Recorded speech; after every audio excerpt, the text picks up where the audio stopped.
Bien, bonjour à toutes et à tous. Merci beaucoup d'être là pendant une période qui aurait pu être utilisée pour le déjeuner. Donc, je m'appelle Bernard Ourganlian et je vous souhaite la bienvenue à cette présentation au titre un peu aguicheur, provocateur.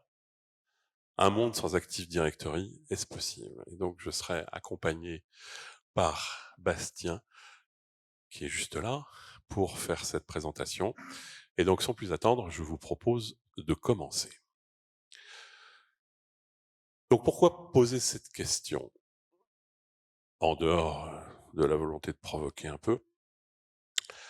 Parce que, si on regarde objectivement l'évolution des systèmes d'information ces derniers temps, et en particulier depuis l'irruption du cloud, avec des degrés divers d'absorption, et d'une manière générale d'un système d'information qui est de plus en plus ouvert sur le restant du monde, parce que ce système d'information doit rendre des services, donc être connecté à des clients, des partenaires.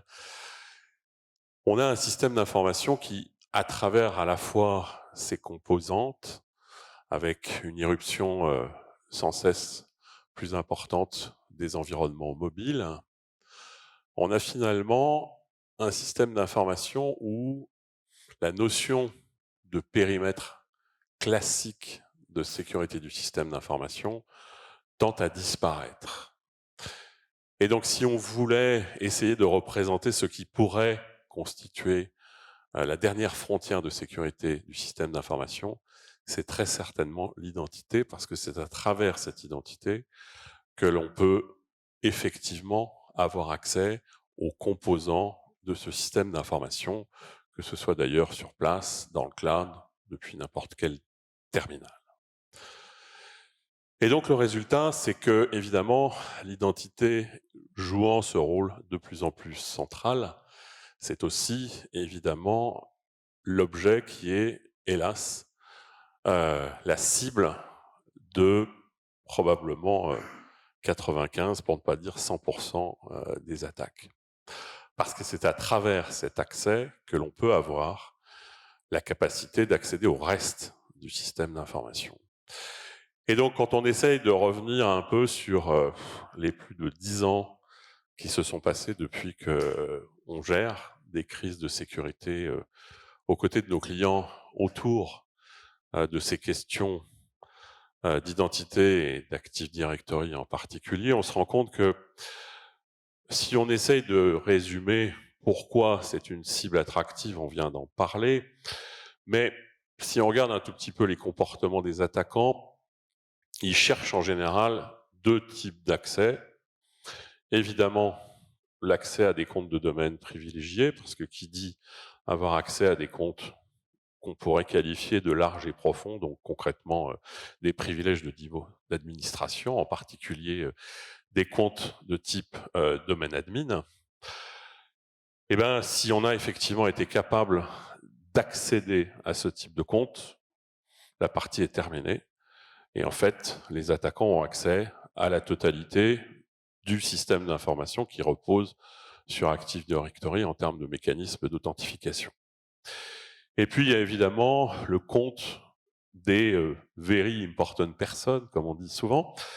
Donc, les dirigeants qui ont accès à des informations sensibles, dont évidemment on peut tirer parti, on peut imaginer de les monétiser. On a aussi des comptes intéressants qui sont le compte des administrateurs ou des gens qui, d'une manière ou d'une autre, participent au service d'assistance, notamment auprès des VIP dont on parlait à l'instant, et qui vont effectivement utiliser ces comptes pour réaliser la maintenance, venir éventuellement sur place pour se connecter sur la machine qui semble avoir été prise sous contrôle. Ce sont potentiellement les comptes du service juridique qui souvent a des informations très intéressantes sur des appels d'offres, sur des fusions-acquisitions et autres dispositifs très sensibles.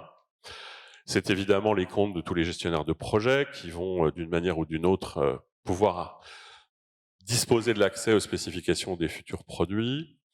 On peut évidemment parler des chercheurs qui travaillent sur la création du patrimoine industriel, informationnel, qui correspond effectivement au futur de l'entreprise en matière d'innovation. Et d'une manière générale, tout compte Active Directory qui est associé à des privilèges. Donc, l'Active Directory est clairement une cible naturellement attractive pour les attaquants. Et pourquoi cette Active Directory est malheureusement souvent prise sous contrôle ou pénétrée, c'est tout simplement parce que il y a un certain nombre d'activités qui ont la fâcheuse tendance à augmenter de manière significative la probabilité de compromission. Ça peut être, par exemple, c'est le scénario de l'assistance, où on se connecte sur la machine du VIP avec son compte privilégié pour essayer de débugger le problème. Et en fait, on donne à l'attaquant la capacité de voler les clés d'identité de l'utilisateur à travers un accès en mémoire qui serait éventuellement mal protégé. C'est la connexion, donc d'une manière générale, à des comptes euh, qui correspondent à des postes de travail compromis ou à des serveurs membres avec des comptes privilégiés. C'est l'utilisation tellement fréquente de postes de travail d'administration non sécurisés. C'est en particulier l'idée qu'on puisse, sur un compte qui réalise des tâches d'administration, pouvoir naviguer sur Internet de manière libre. C'est juste un peu de la folie, pour pas dire vraiment de la folie. C'est quelque chose qu'on a vu si souvent dans des crises de sécurité. Le compte local admin qui a été répliqué autant de fois que le même master a été répliqué sur autant de machines. L'avantage étant que si on a hacké un compte local admin, on les a hackés tous, puisque c'est tous les mêmes. C'est d'une manière générale l'utilisation ou la généralisation d'une utilisation massive de comptes à privilèges.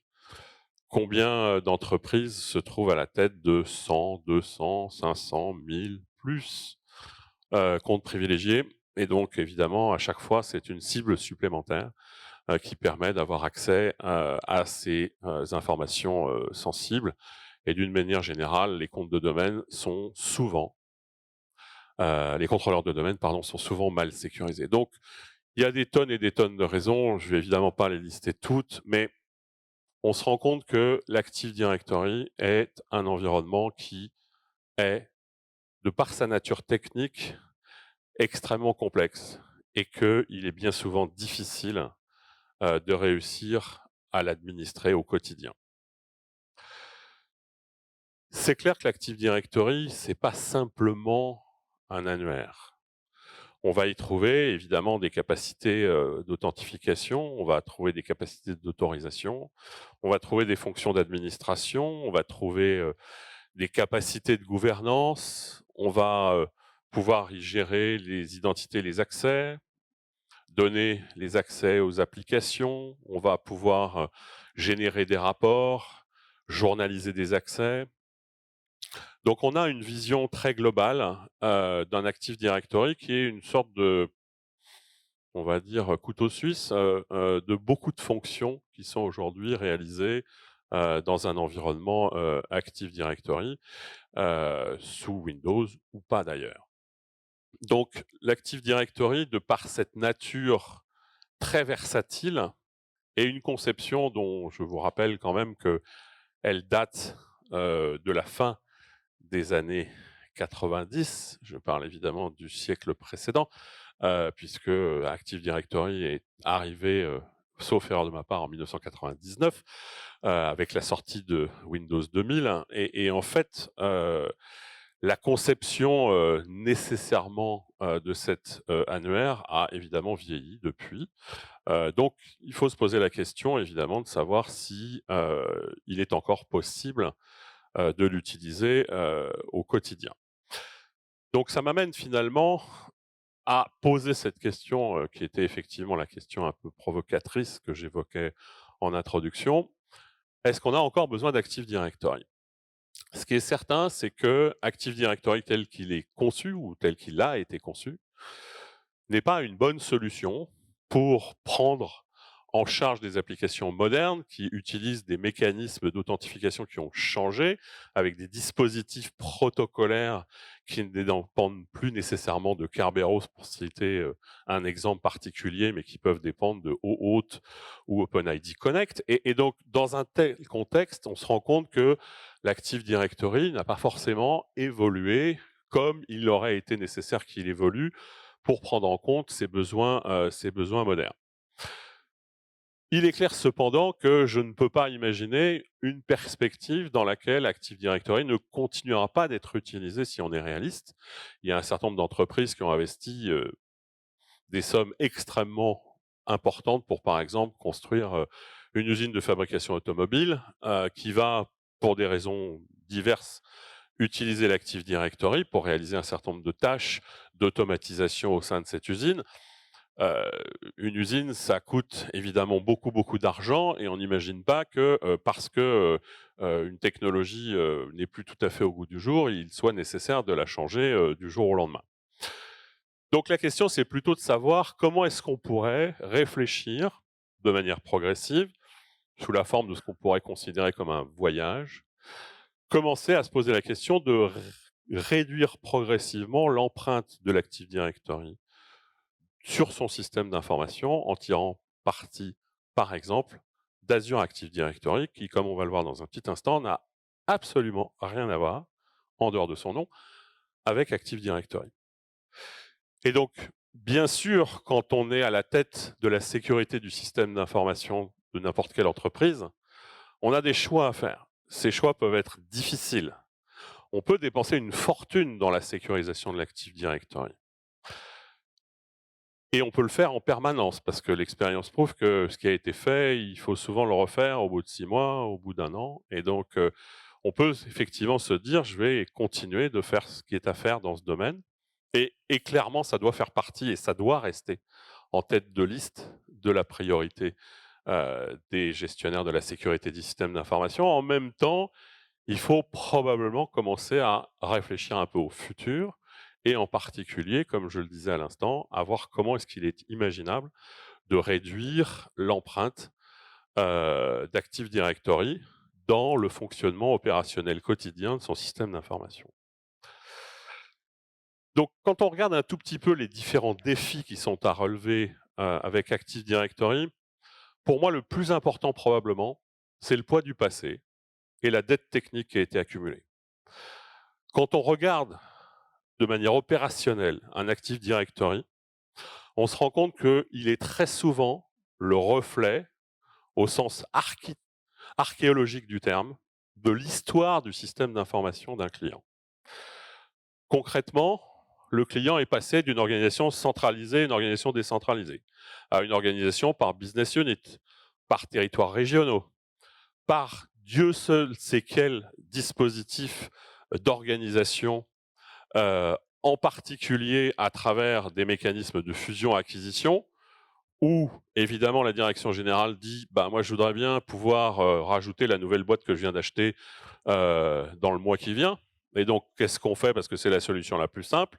On crée une relation d'approbation au niveau de l'Active Directory de la société qui a été, depuis la société qui vient d'être achetée. Et puis, ça va permettre d'intégrer assez facilement les utilisateurs et leur donner finalement une expérience de SSO, etc., etc. Le problème, la plupart du temps, et pour être honnête, j'ai vu des dizaines de crises de ce genre, c'est que la sécurité de la petite boîte qui vient d'être achetée, elle était peut-être pas forcément au niveau de la grande. Et donc, le résultat, c'est qu'on s'est servi de la petite pour accéder à la grande et, à travers ces relations d'approbation, bénéficier de tous les privilèges nécessaires. Donc, cette dette technique, elle est souvent accumulée depuis des années et des années. Il reste des tonnes d'objets dans l'annuaire qui n'ont plus rien à y faire, soit parce que de manière évidente, il y a un certain nombre de collaborateurs qui sont partis, mais qu'on a éventuellement oublié de décommissionner. Mais ça peut être aussi des objets beaucoup plus graves en potentiel, qui sont par exemple des comptes de service, qui vont permettre de réaliser des tâches dont potentiellement des applications ont été décommissionnées depuis longtemps, mais qui disposent de manière intrinsèque de plein de privilèges. Donc, il y a des vraies difficultés. Il y a souvent une fausse croyance qui est qu'il suffit de mettre à jour le contrôleur de domaine vers la dernière version de Windows pour qu'on résolve immédiatement tous les problèmes de sécurité associés. Ça n'a strictement rien à voir. Il peut y avoir éventuellement un schéma qui peut, le cas échéant, être mis à jour, mais ça ne change rien. C'est-à-dire que le bazar potentiel qui règne dans l'Active Directory, il reste le même bazar dans un environnement où on est passé à la dernière version de Windows. Ça n'y change malheureusement rien du tout. Comme on le disait tout à l'heure, Active Directory, c'est vraiment une cible malheureusement assez facile à attaquer. Il y a un certain nombre de nouvelles fonctionnalités qui sont sorties d'ailleurs, notamment autour des groupes protégés, des silos d'authentification, qui sont des fonctionnalités qui sont la plupart du temps pas connues, parce que c'est dans une foultitude invraisemblable de documentation et la plupart des gens ne les ont pas mis en service. Ça pourrait, le cas échéant, les aider à sécuriser l'Active Directory. Et donc, d'une manière générale, ce qui est compliqué, c'est que l'Active Directory et donc toute son histoire, c'est quelque chose qu'on embarque, qu'on continue de faire vivre, et on a effectivement beaucoup de difficultés associées à une complexité. C'est vrai que la conception originelle d'Active Directory, avec cette notion de contrôleur de domaine, cette notion de réplication entre l'ensemble des contrôleurs de domaine, c'était extrêmement sophistiqué au moment où c'est sorti. Ça a d'ailleurs du mal à tomber en marche tout à fait au début. Mais aujourd'hui, ça marche super bien, mais c'est complexe. Ça manque évidemment d'agilité. Je citais tout à l'heure les problématiques de fusion-acquisition. Je pense que ça fait partie des scénarios où, si on ne fait pas le travail nécessaire quand on a acquis une nouvelle société pour s'assurer que la société qu'on a acquise, elle a un niveau de sécurité qui est au bon niveau, on est certain d'avoir une catastrophe. C'est presque une catastrophe annoncée. Et je connais tellement de clients qui ont été dans cette situation-là que vraiment c'est un problème. La notion de due diligence qu'on fait en général quand on acquiert une société, qui consiste à regarder ses comptes de résultats, son bilan, etc., etc., ça fait partie aussi du travail de faire le due diligence sur la partie sécurité. Et puis il y a aussi tout bêtement un problème qui est le problème qu'on constate tous au quotidien, c'est qu'on manque de ressources. On n'a personne qui aujourd'hui est facilement disponible sur le marché pour avoir des compétences en matière de sécurité de l'Active Directory. Donc on fait des efforts, nous Microsoft, puisqu'on a un partenariat avec toute une série d'écoles d'ingénieurs pour créer un Master 2 en sécurité, en cybersécurité défensive, donc le CE, les FRAI, l'EPITA, l'EPITEC, l'école 2600, etc. Donc on espère cette année former à peu près 1000 Master 2 qui auront une bonne compétence sur l'Active Directory. Mais pour être honnête, ça fait au moins 5 ans qu'il manque 15 000 ressources en matière de cybersécurité sur le marché français seulement. Et en fait, on se rend compte qu'au fur et à mesure des années, ce nombre de ressources qui manquent reste constant. C'est-à-dire qu'en fait, c'est une sorte de tonneau des Danaïdes. Plus on sort de compétences en matière de cyber, plus on reste à peu près au même niveau en termes de manque. Donc, il y a des problèmes en termes de ressources. Pour être très honnête, les outils autour de l'Active Directory manquent.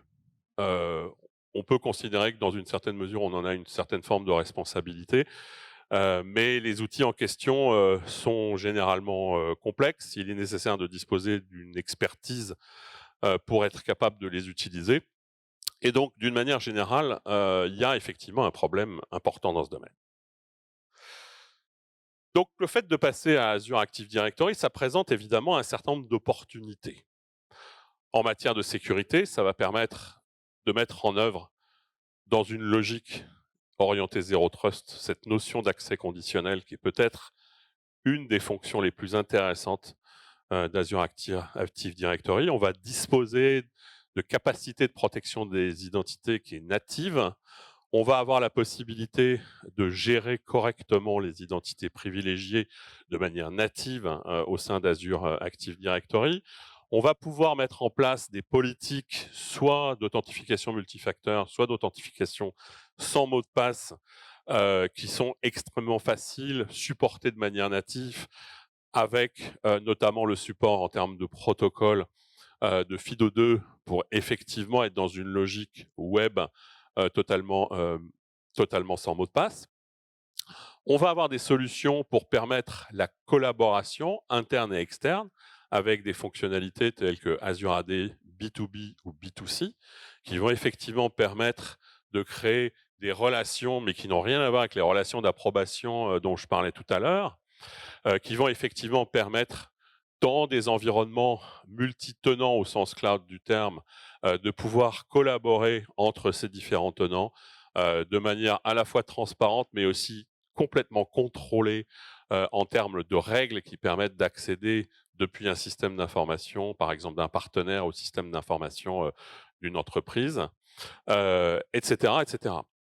On va avoir une capacité de gérer les postes de travail de manière un peu plus moderne. Il ne vous a pas échappé que Active Directory, ça voulait dire Group Policy Object, les fameux GPO dont vous avez certainement entendu parler. Si je vous interroge sur le nombre de GPO disponibles dans l'environnement Windows aujourd'hui, je pense que j'aurai beaucoup de réponses. Il n'y en aura probablement aucune juste, parce que, honnêtement, c'est humainement pas possible de savoir le nombre de GPO disponibles dans l'environnement Windows. Il y en a plus de 2000. Le nombre exact, je vous avoue que j'ai oublié de compter et j'ai arrêté de compter depuis longtemps, mais c'est au-delà de la capacité humaine de comprendre ce que l'on peut faire ou ne pas faire avec des GPO. Donc, le niveau de granularité de l'administration du système est trop grand. Et donc, le résultat, c'est qu'on n'y comprend rien. Et le résultat, c'est qu'on fait plein de bêtises, sans même le savoir et sans même s'en rendre compte. Donc, il y a effectivement une problématique autour de l'administration des postes de travail. Il y a aussi la question de leur déploiement. Si vous intégrez des postes de travail dans Azure Active Directory, vous bénéficiez d'une fonctionnalité comme Autopilot qui vous permet d'aller chercher une image de Windows n'importe où sur Internet, une image de confiance, je veux dire, sans avoir la nécessité de créer un master. Donc cette notion de master disparaît totalement. Et honnêtement, sur le plan organisationnel et technique, c'est quand même un très gros progrès. Vous avez la possibilité d'utiliser Endpoint Management pour effectivement administrer au quotidien l'ensemble de vos postes de travail, qui soient d'ailleurs éventuellement dans Azure Active Directory ou pas.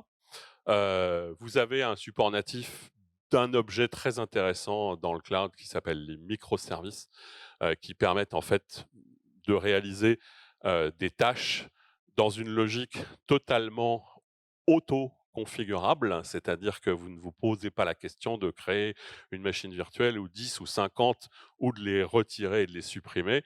Vous les créez, vous les détruisez à la demande sans vous poser la moindre question. Et donc, ça veut dire que sur un certain nombre de tâches qui sont des tâches entre guillemets régulières du système d'information, on peut les instancier sous cette forme. Vous avez toute une capacité de gérer les identités et puis vous bénéficiez évidemment de vraies capacités d'agilité puisque dans le cloud, vous avez accès finalement à une gestion d'identité capable de passer à l'échelle de manière totalement vertigineuse, puisqu'on parle évidemment de plusieurs milliards d'activités de logon par jour. Juste pour vous donner une toute petite idée de ce qu'on génère comme activité en matière de sécurité dans le cloud aujourd'hui, on collecte chaque jour 24 000 milliards d'événements de sécurité tous les jours. Donc ça vous donne un tout petit peu une idée du volume auquel Azure Active Directory fait face en termes d'activité. Il faut juste imaginer que si vous vouliez imaginer d'utiliser un Active Directory pour plusieurs millions, je ne parle pas de plusieurs dizaines de millions, mais juste millions d'utilisateurs, vous auriez un travail en termes d'architecte du système d'information qui serait substantiel, pour pas dire que vous risquez éventuellement de ne pas y arriver. Donc ça n'a jamais été prévu pour passer à un tel facteur d'échelle. Donc, je viens à l'instant d'insister sur un fait qu'il faut vraiment avoir en tête malgré le nom. Ça, le nom, c'est toujours un choix marketing. Est-ce qu'il était pertinent? Je ne sais pas et je ne vais pas me poser la question.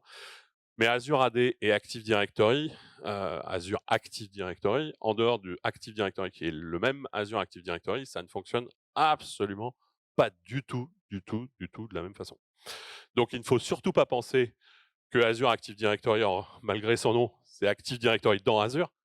C'est pas du tout ça. C'est pas une solution de gestion des identités pour les services Microsoft.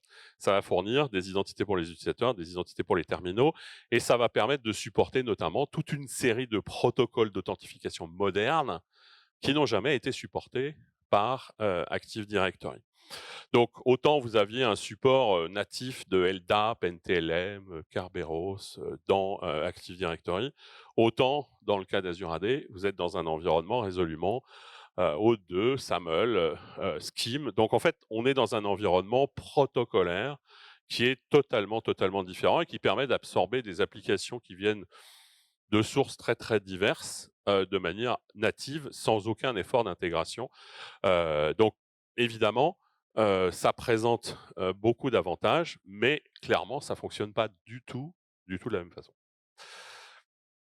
Donc, si on essaye de regarder un peu à quoi pourrait ressembler une transition vers le cloud, et ça va me permettre d'ailleurs de faire la transition en direction de Bastien, on peut imaginer une transition suivant ces 5 étapes que va détailler Bastien. Une première qui, de manière assez naturelle, se rattachait au cloud. Beaucoup de nos clients ont déjà fait ça. Mais il n'en reste pas moins vrai que ces clients utilisent toujours Active Directory comme leur annuaire maître. Ils vont, par exemple, euh, synchroniser des mots de passe à travers une synchronisation des hashes de ces mots de passe. Ils vont utiliser Azure AD Connect pour effectivement réaliser cette tâche. Et puis progressivement, on va passer à un environnement beaucoup plus hybride. On va commencer à se dissocier de l'environnement sur site. On va commencer à se centrer sur le cloud avec une minimisation de l'empreinte de l'AD. Et un jour, qui sera peut-être dans 20 ans, on sera peut-être 100% cloud.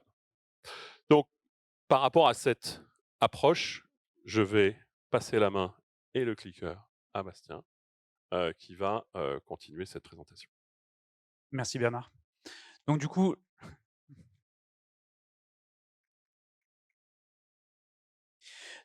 là, en fait, l'idée ici, c'est de vous emmener sur ce voyage, parce qu'effectivement, ça risque de durer un petit peu de temps. Enfin, le plus court sera le mieux, mais effectivement, on n'est pas forcément toujours super confiant sur le fait de réaliser ça sur quelque chose de l'ordre de l'année ou des 2 ou 3 ans.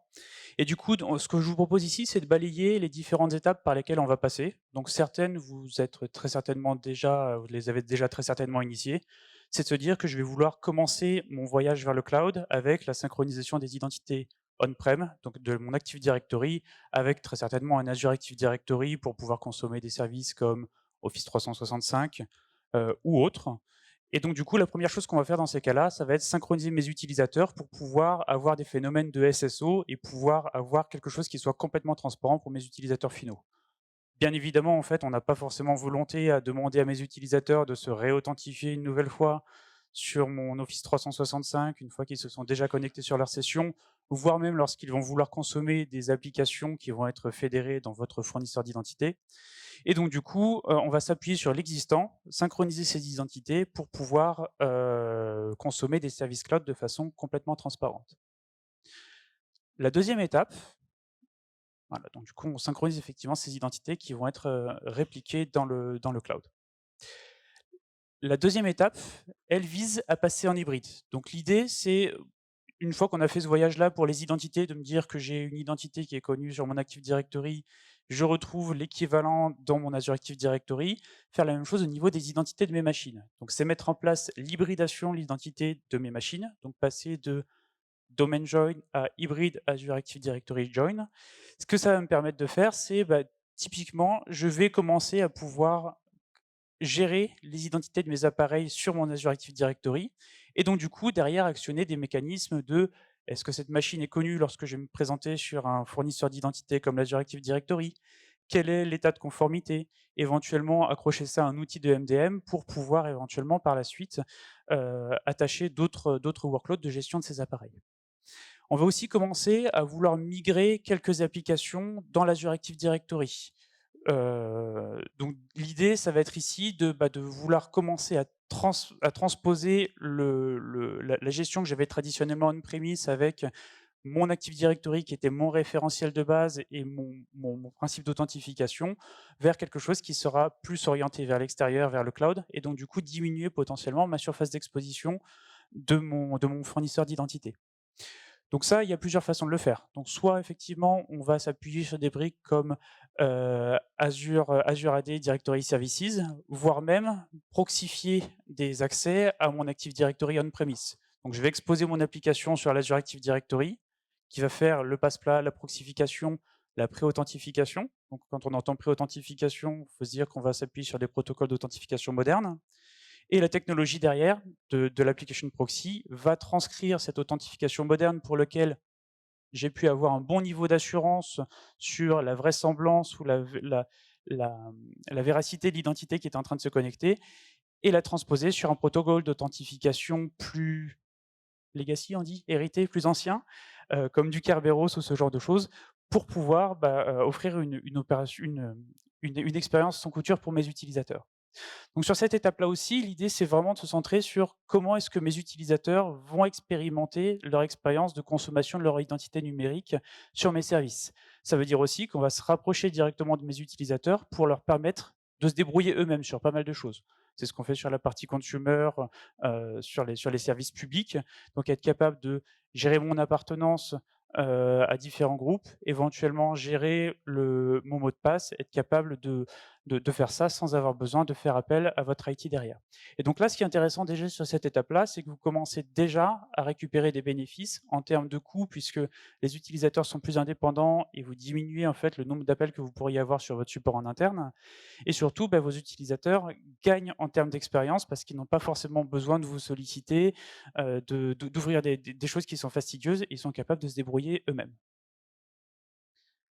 La prochaine étape, donc là c'est intéressant parce qu'on voit qu'il y a vraiment une transition de ce qu'on avait traditionnellement sur Active Directory vers l'Azure Active Directory, c'est de se dire que maintenant tous mes nouveaux terminaux, je vais m'assurer que je sois capable de les gérer sans dépendance à mon Active Directory. Donc c'est le fameux héritage que j'avais de mon Active Directory. L'idée, c'est pas forcément de se dire je mets tout à la poubelle, j'éteins tous mes domaines contrôleurs et je vois ce qui se passe, c'est d'y aller vraiment par étapes. Donc je vais transitionner cette gestion des appareils, donc en utilisant des outils plus modernes de gestion des appareils comme du MDM, mais sans pour autant casser complètement tout ce qu'on a pu faire jusqu'à maintenant avec de la gestion traditionnelle. Et donc du coup, me dire que maintenant, l'identité de mes appareils sera uniquement et exclusivement dans l'Azure Active Directory. Donc de la même façon, ça va permettre de me continuer à consommer des services comme de l'accès conditionnel, avoir un bon niveau de réassurance sur ce qui se passe et surtout en fait, diminuer potentiellement les infrastructures dont j'aurais pu avoir besoin avec des contrôleurs de domaine de proximité ou ce genre de choses que j'avais, chez moi on-premise. L'idée aussi, ça va être, quand on va vouloir diminuer cette empreinte-là, c'est d'offrir plus de services aux utilisateurs, donc leur permettre de consommer ces services-là, sans nécessité d'être sur mon réseau d'entreprise, sans avoir nécessité de monter de VPN et donc toujours dans mon approche de zéro trust, c'est proxifier les applications que je n'aurais pas forcément volonté à migrer par elles-mêmes, pour les mettre à disposition directement de mes utilisateurs finaux sans Wi-Fi ou sans réseau d'entreprise derrière. Et donc du coup, ça va tirer pas mal d'autres sujets. Donc typiquement ici, on a listé le cas de me dire que maintenant, la référence ou le réseau normal que je vais retrouver au bureau, ça sera un réseau qui aura accès à internet et qui sera complètement ouvert et qui n'aura pas de spécificité. Je ne veux pas avoir de nécessité de me reconnecter on-premise pour pouvoir consommer mes services d'identité ou les services proposés par mon IT. On a aussi la possibilité, quand on fait cette partie-là, d'entrer dans des scénarios de collaboration. Donc Bernard l'évoquait tout à l'heure, scénario B2B, B2C, donc être capable d'intégrer ou de fédérer d'autres domaines de sécurité ou d'autres entreprises, dans le cas de merge acquisition, dans le cas d'intégration, dans le cas de éventuellement séparation d'autres organisations. J'ai quelque chose qui est beaucoup plus agile et pour le coup ne nécessite pas forcément une ligne de projet ni une ligne d'infrastructure pour pouvoir supporter ces scénarios-là. Étape suivante, on continue de migrer un maximum de choses, va consister à déplacer mon référentiel. Donc ce qu'on a vu jusqu'à maintenant, c'est que mon référentiel RH qui allait remplir mon Active Directory, gérer tous les scénarios de arrivée de mes collaborateurs en entreprise, évolution de mes collaborateurs en termes de rôle, d'accès et de privilèges et éventuellement fin de vie de l'identité. Donc l'utilisateur quitte la société, l'utilisateur, je dois supprimer son identité, je supprime ses accès qui y sont associés. Donc ce référentiel jusqu'à maintenant était principalement sur l'Active Directory, qui bien évidemment a été répliqué avec l'Azure Active Directory, mais cette étape en fait est cruciale et c'est là où on commence à avoir quelques clients qui ont franchi ce pas, c'est de se dire que mon référentiel va être nativement dans le cloud, Donc la règle de base, ça va être mes utilisateurs, mes appareils, mes applications et mon référentiel se trouveront 100 dans le cloud. Lorsque je vais vouloir consommer des applications que je vais traditionnellement ou de façon héritée, créer dans l'Active Directory, uniquement pour ces cas précis, je vais utiliser des outils comme la proxification d'applications, Azure AD Directory Services ou ce genre de choses pour proposer un service d'authentification, mais la norme sera par défaut dans l'Azure Active Directory. Donc ça va aussi tirer tout un tas de projets qui vont être, bah, comment est-ce que je fais pour accéder à mes services que j'ai traditionnellement on-premise? Comment est-ce que je fais pour imprimer? Comment est-ce que je vais faire pour, accéder à ma machine qui est physiquement, dans un bastion ou dans un lieu restreint d'un point de vue réseau sur mes environnements? Comment est-ce que je fais pour accéder à mes fichiers que j'avais traditionnellement hébergés sur des serveurs de partage? Donc voilà, il y a nécessité aussi sur cette partie-là et c'est pour ça qu'elle prend du temps et qu'elle est complexe, de faire évoluer, bah, tous les services qui vont être consommateurs des identités que j'avais traditionnellement sur l'Active Directory. Et quand on a passé cette étape-là et qu'on a supprimé, j'ai envie de dire, toutes les applications qui avaient éventuellement des dépendances sur mon Active Directory et qui avaient, vraisemblablement, une nécessité de se reconnecter sur des protocoles qui étaient potentiellement vieillissants ou sur des infrastructures qui étaient existantes, dont on avait du mal à se séparer. On peut éventuellement se dire qu'on va, bah, supprimer cette dépendance complète avec l'Active Directory, avec mon référentiel qui va directement renseigner mes utilisateurs et le cycle de vie de mes utilisateurs dans l'Azure Active Directory et éventuellement, bah, supprimer mes serveurs derrière. Donc encore une fois, il y a beaucoup de choses sur cette partie-là qui sont, heu, visionnaires ou, avec une volonté dans les plusieurs années, en fait, de faire évoluer la solution. Les clients n'y sont pas encore, hein, sur cette partie-là, mais l'idée, c'est plus de se le donner en trajectoire pour pouvoir évoluer et faire évoluer, en fait, votre système d'information pour atteindre cet objectif et surtout en retirer les bénéfices directs. Donc clairement, en fait, l'idée, c'est pas de vous dire aujourd'hui: «Arrêtez de faire de la maintenance sur l'Active Directory, arrêtez de le sécuriser et passez 100 sur l'Azure Active Directory». La réponse, c'est pas soit l'un, soit l'autre. Malheureusement, c'est les 2. Donc il faut continuer d'investir sur la sécurisation et le bon état de santé de l'Active Directory, tout en migrant petit à petit les informations vers l'Azure Active Directory. Donc c'est quelque chose qui va prendre du temps, à la fois de votre côté parce que, bah, vous avez tout l'héritage déjà à connaître, à identifier et éventuellement à migrer, mais aussi pour nous, parce que clairement il y a des choses qu'on a évoquées ici qui sont soit tout juste disponibles, ou soit qui sont encore dans notre roadmap stratégique pour permettre d'accompagner les clients dessus. Et donc du coup, l'idée, c'est vraiment d'y aller étape par étape, de se focaliser sur quels sont les objectifs et quels sont les bénéfices que je vais pouvoir en retirer. Donc des bénéfices financiers sur, bah, je n'ai plus besoin de solliciter mes équipes de support, des objectifs, de sécurité parce que je vais renforcer ma posture de sécurité à la fois sur ce qui était historiquement dans l'Active Directory et sur ce que je vais être capable de mettre à disposition de mes nouveaux utilisateurs et bah, sur, l'agilité, ma capacité d'être capable d'intégrer beaucoup plus facilement des applications ou des nouveaux workloads dans l'Azure Active Directory. Donc du coup, j'ai envie de dire, pour résumer ces 5 étapes en fait, heu, l'idée, ça va être de se dire qu'on va vouloir, principalement s'orienter sur les résultats et ne pas vouloir migrer tout ce que vous avez jusqu'à maintenant. Comme l'a dit Bernard tout à l'heure, il y a beaucoup de choses qui sont existantes, du bon, du mauvais et c'est le good, bad and ugly, hein, avec, très certainement des choses que vous ignoriez et donc du coup, ça sera l'occasion de les découvrir. C'est pour ça qu'on vous a dit que attendez-vous à des surprises en termes de découverte de ce qui a été fait avant et de la complexité éventuellement de migration et surtout, bah, en fait, d'aller découvrir des nouvelles choses avec, bah, la simplicité sur, l'utilisation de services SaaS ou éventuellement la simplicité d'intégration de ces nouveaux services dans l'Azure Active Directory pour éviter d'avoir des lignes de projet qui vont durer 2, 3, 6 mois, 12 mois pour pouvoir les réaliser. Donc comment y arriver? Donc il y a quelques catalyseurs, je ne vais pas forcément rentrer trop dans le détail ici parce que c'est pas vraiment le but de cette session. Il y a quelques projets en fait qui vont vous permettre de gagner du temps et d'avoir des bénéfices directs. Le premier, c'est ce qu'on a évoqué tout au début, c'est de se dire: «Migrer les données les comptes les identités de mes utilisateurs et des appareils». Donc ça passe par des scénarios de modernisation de mes postes de travail ou de leur gestion. Donc gestion moderne. Il y a pas de jugement de valeur derrière tout ça, hein. C'est juste la façon dont on va le gérer qui va me permettre, dans un premier temps, d'effectuer cette transition et dans un deuxième temps, d'avoir des économies d'échelle. Supprimer les dépendances on-premise avec typiquement du configuration manager, du WSUS, de la masterisation, des choses qui sont coûteuses et complexes à maintenir, vers du passwordless, du zéro mot de pa zéro master, évolution, sur la façon de gérer mes mises à jour en s'appuyant sur des services déjà hébergés et donc du coup, pas de nécessité de maintenir tout ça et des économies d'échelle assez rapides à calculer. Le deuxième gros point, ça va être de se dire: «Comment est-ce que je vais migrer mes applications?» parce que c'est bien d'avoir un fournisseur d'identité, mais en tant que tel, il ne sert pas à grand chose. Le fournisseur d'identité, c'est ce qui va me permettre de donner accès aux joyaux de la couronne, donc à mes applications, à ce qui va être consommé par mes utilisateurs. Donc comment est-ce que je vais faire pour migrer tout ça? Et c'est là qu'il y a une grosse partie du travail, c'est de se dire: «Bon, bah, déjà, la première étape, c'est de se dire, à partir du moment où on va créer quelque chose de nouveau, plutôt que de créer sur de l'ancien et de se dire qu'on va devoir le migrer après, partir en tant que prérequis que, bah, chaque nouvelle application, chaque nouveau workload, chaque nouveau, projet s'appuiera sur une authentification dans l'Azure Active Directory, voire une authentification moderne si vous choisissez un autre fournisseur d'identité. Donc du coup, ça veut dire que dans un premier temps, on va se focaliser sur les applications qui sont nativement dans la galerie Azure Active Directory pour les intégrer.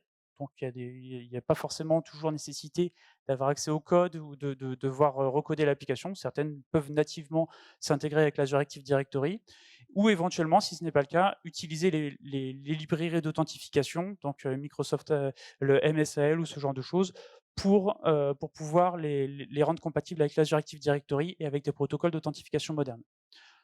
Une fois que vous aurez fait ça, les bénéfices directs, c'est accès conditionnel, donc stratégie zéro trust et capacité du coup de récupérer les politiques, en termes de conformité, en termes de risques associés aux appareils et associés aux applications pour pouvoir donner ou pas accès à vos applications et du coup renforcement de votre posture de sécurité derrière. Pour les applications existantes, bon, c'est là où effectivement, ça peut demander un petit peu plus de travail. Déjà, il y a une première partie qui vise à se dire, bah, comment est-ce que je vais savoir, quelles sont mes applications existantes? Quelle est leur portée? Sur quoi est-ce qu'elles s'appuient? Donc soit vous avez des choses qui sont très bien renseignées dans une CMDB avec de la documentation et donc du coup, c'est assez rapide d'évaluer, bah, quel est l'effort de migration. Et donc du coup, là, on part du postulat qu'il n'y a pas de shadow IT chez vous. Bon, on peut partir de ce postulat, pourquoi pas. La deuxième approche, c'est de se dire que, bah, en fait, il y a des outils qui vont vous permettre de savoir ce qui se passe. Donc soit en fait en auditant les logs sur votre Active Directory, soit en auditant, le réseau avec des outils type Casby ou ce genre de choses qui vont vous permettre, bah, de voir, ce qui se passe et potentiellement, bah, c'est là où on peut trouver des surprises, hein. La découverte du Shadow IT, c'est toujours assez rigolo et de voir, bah, du coup, quel peut être l'effort de migration derrière. Et là, en fait, déjà sur cette étape-là, vous gagnez en termes de sécurité et en termes de service aux utilisateurs finaux, puisque, bah, vous allez potentiellement, pouvoir intégrer des nouvelles applications, avoir des phénomènes de SSO ou ce genre de choses. Les applications qui sont potentiellement connues et qui sont, déjà fédérées dans un autre fournisseur d'identité, donc quand je dis autre, c'est autre que l'Azure Active Directory, donc on peut avoir des choses qui s'appuient sur de la DFS, sur un IDP tiers. Bon, là, clairement, en fait, il y a une réflexion à avoir sur, bah, qu'est-ce qu'il est possible de faire sur ces applications-là et faire un audit plus précis. Donc si c'est des applications qui s'appuient sur un IDP tiers ou typiquement sur de la DFS, normalement, c'est des choses qui sont déjà plus ou moins gérées chez vous et on peut commencer cette transition de façon assez sereine puisque vous maîtrisez normalement déjà, tout ou partie des modèles d'authentification sur cette partie-là. Donc encore une fois qu'on a fait cette migration-là, on peut récupérer des principes d'authentification, forts de l'Azure Active Directory, éventuellement s'appuyer sur de l'ADFS. Il y a pas mal de documentation sur cette présentation, n'hésitez pas à aller voir les liens avec des outils qui vont vous permettre éventuellement d'accélérer cette migration. Heu, je suis juste allé un tout petit peu trop vite. Et donc du coup après, bah, il nous reste les dernières étapes. C'est se dire, bah, mes applications qui ne sont pas capables de prendre en charge l'authentification moderne, qu'est-ce que j'en fais? Est-ce que je les migre? Est-ce que je les remplace par une autre application? Est-ce que ça rentre dans le cycle de vie de l'application que j'avais défini au départ? Est-ce que je la laisse telle quelle? Est-ce que je l'isole complètement pour limiter le risque? Donc ça, c'est une évaluation de risque qu'il faut faire application par application pour déterminer quelle va être la stratégie à aborder. Essayer d'aller assez rapidement sur les dernières parties. L'idée, c'est pas d'enfoncer des portes ouvertes, c'est plus de saisir des opportunités sur, bah, aujourd'hui, en fait, qu'est-ce qu'on peut saisir comme accélérateur pour migrer vers l'Azure Active Directory? Création d'une nouvelle entité, d'une nouvelle business unit, les scénarios de fusion-acquisition, donc créer des utilisateurs qui seront nativement dans le cloud avec leurs applications et leurs appareils qui seront nativement dans le cloud. Donc on bénéficie d'une migration déjà existante ou d'une ligne de projet déjà existante pour pouvoir l'intégrer directement dans l'Azure Active Directory. Les projets de modernisation, donc nouveaux bâtiments, dernière génération ou nouvelle génération, tous les projets de cloud ou de refonte de vos outils de l'IT. Et éventuellement aussi, aborder les scénarios qui ne sont pas forcément toujours associés à une dépendance à l'Active Directory, c'est les équipes terrain. Les personnes qui sont effectivement donc qui ne repassent pas forcément sur vos bureaux, qui sont déjà nativement hors de vos infrastructures on-premise et donc du coup, leur offrir les services et la sécurisation de l'accès aux services de votre IT directement en s'appuyant sur l'Azure Active Directory. D'autres scénarios, mais je vais passer très rapidement dessus, c'est, bah, se focaliser sur les utilisateurs, donc les cas des nouveaux employés, des utilisateurs qui sont nativement dans le cloud. En fonction de leur niveau de maturité ou de leur niveau de dépendance avec vos infrastructures et de vos outils, bah, en fait, déterminer est-ce que potentiellement ils seront plutôt en identité hybride au niveau de leur machine et de leurs utilisateurs, au niveau, est-ce qu'ils seront plutôt des utilisateurs 100 natifs et déterminer dans quelle étape, en fait, est-ce qu'on va venir les positionner sur le voyage de transition que je vous ai proposé tout à l'heure. 2-3 choses qu'on peut vous proposer, donc on n'est pas les seuls à travailler dessus, clairement, il y a beaucoup d'accompagnement. Et là, donc vous avez un lien QR code avec, justement le lien vers cette session. C'est un webinaire, pardon, je vais y arriver, qui traite en fait sur, bah, aujourd'hui, comment est-ce que je vais sécuriser, l'Active Directory? Comment est-ce que je peux le transformer? Et comment, en fait, est-ce que je vais pouvoir travailler dessus? Donc fait en partenariat avec Wavestone. Est-ce que tu veux que je te laisse le mot de la fin?